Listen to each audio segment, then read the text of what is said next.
अस्सलाम वालेकुम। Welcome to rail health care in Urdu. तमाम देखने और सुनने वालों को खुश आमदीद। दोस्तों, आज की इस वीडियो में मैं आपको बताऊंगा एक बहुत ही ज़बरदस्त नुस्खा।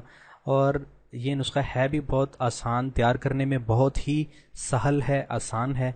इसको तैयार करना भी इंतहाई आसान है और इसको इस्तेमाल करना भी इंतहाई आसान है। और इसके जो फ़वाइद हैं वो इतने ज़बरदस्त हैं कि आपकी सोच से भी ज़्यादा आपको फ़ायदा होगा। दोस्तों, इस जो वीडियो का टाइटल है वो है, जैसे कि आपने पढ़ लिया होगा, सिर्फ प्याज और शहद नफ्स हो गया लोहे की तरह सख्त। मतलब ये है कि जब आपका नफ्स सख्त होना शुरू हो जाए तो इसका मतलब ये है कि आपकी मर्दाना ताकत बढ़ रही है। ठीक है जी, इसको हम कहते हैं कि आपकी मर्दाना ताकत बढ़ रही है। ये सिर्फ दो चीज़ें हैं, शहद और प्याज। इनके इस्तेमाल से ही आप ये अपनी मर्दाना ताकत को बहाल कर सकते हैं। लेकिन अगर आप इस नुस्खे को जो बनाते हैं उसके बनाने में आपने बस थोड़ी सी एहतियात करनी है। वो एहतियात भी आपको बता देता हूँ कि बनाना किस तरह से है इस नुस्खे को, और इस नुस्खे को इस्तेमाल करने का फ़ायदा क्या है। ये नुस्खा मैं इसलिए पेश कर रहा हूँ क्योंकि इसकी वजह ये है कि बहुत सारे भाई दोस्त जो हैं वो सऊदी अरेबिया में कोई रहता है, कोई किसी कंट्री में रहता है, कोई किसी कंट्री में रहता है। पाकिस्तान और इंडिया में तो पंसारियों से काफ़ी सारी चीज़ें मिल जाती हैं जो मर्दाना कमज़ोरी के जो नुस्खे होते हैं, लेकिन बाकी कंट्रीज़ में उनका मिलना बहुत ही मुश्किल होता है।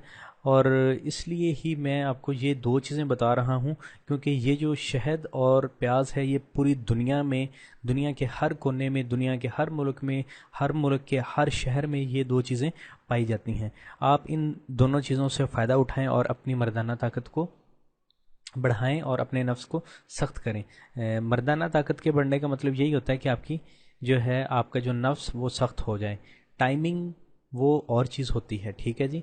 और मर्दाना कमज़ोरी और चीज़ होती है। ये मैं पहले भी एक वीडियो में ये दो तीन टर्मिनोलॉजीज़ को क्लियर कर चुका हूँ। मर्दाना कमज़ोरी, नामर्दी और जिनसी कमज़ोरी और सूरत अंजाल, इन सब में क्या फ़र्क है, और टाइमिंग वगैरह में। बहरहाल वीडियो लंबी हो रही है, मैं क्योंकि ये नुस्खा ही बहुत मुख्तसर है, मैं आपको बस ये बताता हूँ। आपने सफ़ेद प्याज ले लेना है, ठीक है जी। ये वाला जो प्याज है ये सफ़ेद नहीं है। यहाँ पे जो मैंने टाइटल में लगाया है, ये आप देख रहे हैं जहाँ पे ये कर्सर मूव कर रहा है, ये प्याज जो है ये सफ़ेद प्याज नहीं है। आपने सफ़ेद प्याज़ों को जाकर बाज़ार से सब्ज़ी वाले से ख़रीद लेना है।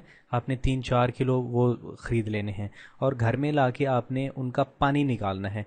किस तरह से पानी निकालना है? जैसे जूस निकालते हैं ना हम किसी भी मतलब फल का, जैसे सेब का या गाजर का, आपने उसी तरह से इसका 1 पाव आपने इसका जूस निकाल लेना है। किसका? सफ़ेद प्याज का, ठीक है जी।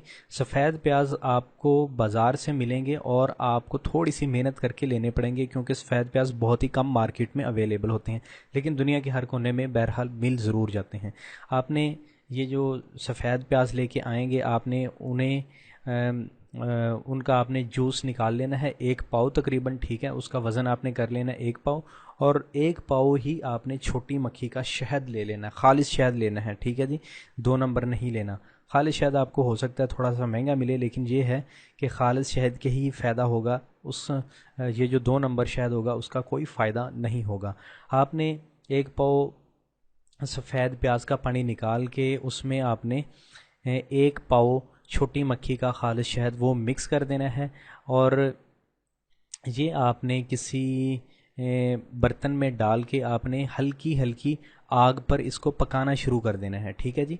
हल्की हल्की आग पर पकाना है, आग को ज़्यादा तेज़ नहीं करना। जैसे ही आप इसको हल्की हल्की आग पर पकाएंगे तो घंटे में, तकरीबन 1 घंटे में, 1.5 घंटे में, 2 घंटे में, जितनी देर भी लगे, उसमें ये जो प्याज का पानी है ये बुखारात बन के उड़ जाएगा और जो खालिश शहद है उसमें अपना असर छोड़ जाएगा। जैसे ही ये प्याज का पानी खुश्क हो जाए, ये ख़त्म हो जाए और ये आपको लगे कि सिर्फ शहद बाकी रह गया है, तो आपने इसको उतार लेना है।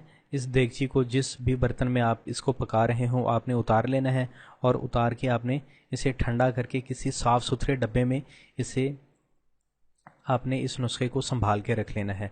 अच्छा, अब आपने इसको इस्तेमाल किस तरह से करना है? इस्तेमाल करने का तरीका ये है, सुबह खाली पेट आपने इस शहद की, ये जो आपने یہ پیاز اور شہد کا یہ جو نسخہ بنایا ہے، اس کا آپ نے 1 چمچ 2 چمچ 2.5 چمچ 3 چمچ جتنی آپ کی پاور ہو آپ اتنی استعمال کر لیں۔ میں آپ کو سجیسٹ کروں گا کہ آپ 1 ٹیبل سپون آپ صبح کے ٹائم خالی پیٹ اس کو کھا کے آپ نے اوپر سے 1 گلاس نیم گرم دودھ کا پی لینا ہے، ٹھیک ہے جی۔ اسی طرح آپ نے شام کے وقت خالی پیٹ یہ والا جو شہد آپ نے بنایا ہوگا نسخہ، 1 ٹیبل سپون آپ نے اس شہد کا کھا کے اور اوپر سے 1 گلاس نیم گرم دودھ کا پی لینا ہے، ٹھیک ہے۔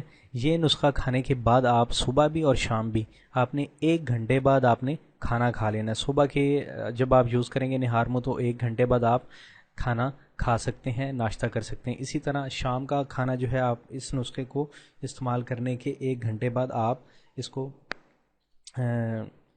اپنا کھانا کھا سکتے ہیں۔ دوستو اس نسخے کا جو اب اس کو استعمال کتنے دن کرنا ہے، اس کو ایٹ لیسٹ آپ نے 40 ڈیز آپ نے یوز کرنا ہے، ٹھیک ہے جی۔ کم از کم آپ نے اس کو 40 دن تک یوز کرنا ہے۔ 40 دن جب آپ اس کو یوز کر لیں گے تو آپ کو انشاءاللہ پتہ چل جائے گا کہ یار میرے جسم میں کتنی زبردست طاقت آ رہی ہے۔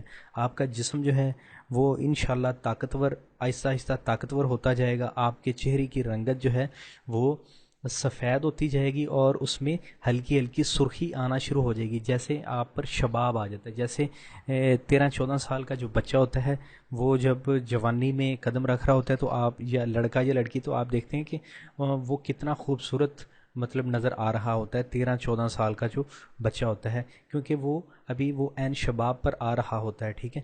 اسی طرح جب آپ یہ والا نسخہ جو ہے 40 دن آپ اسے ایٹ لیسٹ یوز کر لیں گے تو آپ بھی بالکل اسی طرح آپ پہ شباب واپس لوٹ آئے گا، جس طرح وہ 14-15 سال کے بچے پہ وہ شباب ہوتا ہے، اسی طرح آپ کے چہرے کا رنگت ہونا شروع ہو جائے گی، آپ کے جسم میں پاور آنی شروع ہو جائے گی، ٹھیک ہے جی۔ اور آپ کے جسم میں جیسی پاور آئے گی، آپ کی منی بھی ہے، یہ جو نسخہ ہے یہ منی کو بھی گاڑھا کر دے گا، یہ آپ کی ٹائمنگ کو بھی بڑھا دے گا، آپ کے نفس کو تو یہ میں کہتا ہوں لوہے کی طرح سخت کر دے گا۔ اگر آپ یہ نسخہ استعمال کر لیں تو آپ کو اس نسخے کے استعمال کرنے کے بعد کسی اور نسخے کو استعمال کرنے کی ضرورت انشاءاللہ نہیں رہے گی۔ تو یہ نسخہ جو ہے بتا رہا تھا آپ کو منی کو بھی گاڑھا کرے گا، ٹھیک ہے، نفس کو بھی سخت کرے گا، ٹھیک ہے جی۔ اس کے بعد آپ کے جسم میں خون بھی پیدا کرے گا، آپ کا سپرم کاؤنٹ بھی بڑھائے گا، آپ کے چہرے کی رنگت کو سرخ و سفید کر دے گا، آپ کے جو جسم میں کسی بھی طرح کی انفیکشن ہے اس کو بھی ختم کر دے گا۔ آپ کا جو اگر آپ CBC کمپلیٹ بلڈ کاؤنٹ کرواتے ہیں تو اس میں ایک ٹیسٹ ہوتا ہے ESR، وہ انفیکشن کو ظاہر کرتا ہے، تو یہ والا جو ہے نسخہ یہ آپ کی انفیکشن کو بھی ختم کر دے گا، منی سے پس سیلز کو ختم کر دے گا، یعنی پیپ کو ختم کر دے گا۔ انشاءاللہ یہ نسخہ بہت ہی زبردست اور آپ کی امیدوں پر پورا اترے گا۔ دوستو یہ تھا آج کا ایک بہت ہی مختصر نسخہ۔ دوستو ہاں ایک دو باتیں اور آپ کو کلیئر کرتا چلوں۔ اس نسخے کے استعمال کے دوران میں آپ نے ہم بستری نہیں کرنی، پہلی بات۔ دوسری بات یہ کہ اس کو وہ لوگ استعمال نہ کریں جو ذکاوتی حص کے مریض ہیں۔ تیسری بات، وہ لوگ اس نسخے کو استعمال نہ کریں جن کو پیشاب کے بعد منی کے قطرے آتے ہیں۔ چوتھے، اس کو وہ لوگ استعمال نہ کریں جن کو احتلام کا بہت زیادہ مسئلہ ہے۔ پھر اس کو یہ والے جو لوگ میں نے بتائے 3-4 قسم کے، یہ کب استعمال کریں؟ جب ذکاوتی حص ایسے لوگوں کی ختم ہو جائے، پہلے وہ ذکاوتی حص کا نسخہ استعمال کر لیں، پھر اس کے بعد جریان کو ختم کر لیں، احتلام کو ختم کر لیں، ٹھیک ہے، اس کے بعد یہ نسخہ وہ استعمال کر سکتے ہیں۔ دوستو اگر آپ کو اس ویڈیو سے کچھ سیکھنے کو ملا ہے تو آپ اس ویڈیو کو ایک لائک دے دیجئے، اس سے میری حوصلہ افزائی ہوگی کہ یار لوگ میری ویڈیوز کو پسند کر رہے ہیں اور میں آپ کے لیے اور زیادہ محنت کروں گا اور زیادہ آپ کے لیے ویڈیوز اپلوڈ کروں گا۔ اور دوستو آپ میرے چینل کو سبسکرائب کر دیجئے تاکہ آپ کو میری ویڈیوز کے لیٹسٹ اپڈیٹس ملتے رہیں، اور آپ اس ویڈیو کو اپنی فیس بک وال پہ شیئر بھی کر دیجئے، گوگل پلس پہ کر دیجئے، یا جو بھی آپ سوشل نیٹ ورک یوز کرتے ہیں اس پہ شیئر کر دیجئے تاکہ اور بھی لوگوں کا فائدہ ہوتا رہے۔ Thanks for watching, good bye, take care, اللہ حافظ اینڈ السلام علیکم۔